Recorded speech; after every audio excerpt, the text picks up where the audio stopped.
Chacun devrait prendre conscience que d'accepter de l'aide, c'est accepter l'avancée de la maladie.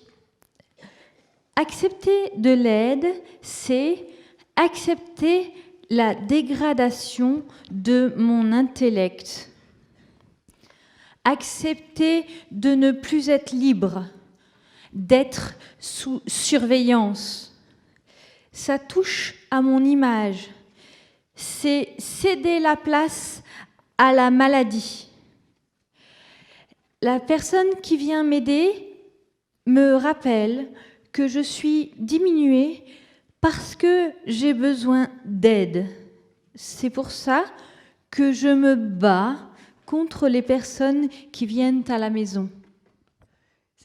Est-ce que tu aimes là, quand quelqu'un vient chez toi? D'abord, je suis votre auxiliaire de vie.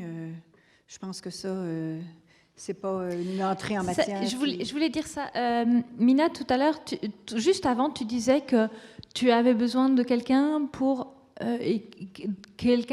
chercher ensemble, en fait. Ben moi, c'est exactement ce que j'ai besoin. J'ai besoin qu'on cherche ensemble des solutions. J'ai pas besoin qu'on me dise comment ça se fait que vous savez plus faire cuire des pommes de terre et que vous savez cuisiner je sais pas, la tourte à la viande de Michael. J'ai besoin qu'on me fasse pas passer des tests et qu'on me respecte. Je suis chez moi. J'ai besoin de pouvoir paraître quelque part. C'est pareil quand la personne qui vient, les gens savent, mes amis savent que j'ai quelqu'un qui vient m'aider pour les repas ou etc. Mais je déteste quand ils se croisent parce que ça reste, ma maladie reste quelque part, mon image, elle est préservée, ma maladie reste un peu de l'ordre de mon intimité. Et mes difficultés restent plus discrètes. Je me suis beaucoup battue contre les personnes qui sont venues à la maison. Et contre Xavier aussi. Parce que c'est ce que je disais. L'aide, c'est vraiment difficile. Si vous arrivez à la maison et vous me dites on vient vous aider, là, c'est exactement comme Pascal disait, je n'ai pas besoin d'aide.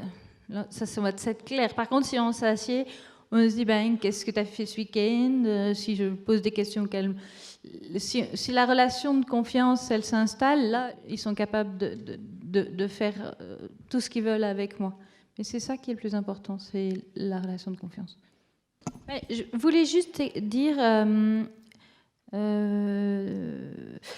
ce qu'on parle de l'aide à domicile, quelque part, peut-être que c'est parce qu'on a l'expérience des maisons de crawl, mais c'est valable aussi pour les...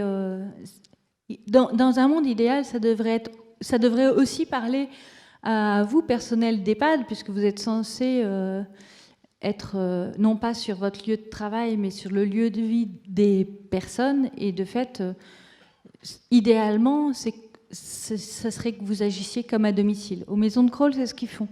Ils ont la posture d'intervenants qui viennent au domicile des habitants. Et je voudrais donc vous dire aux professionnels de l'accompagnement, alors à domicile ou pas, vous avez entre vos mains notre fierté. Faites-y attention, prenez-en soin. Merci.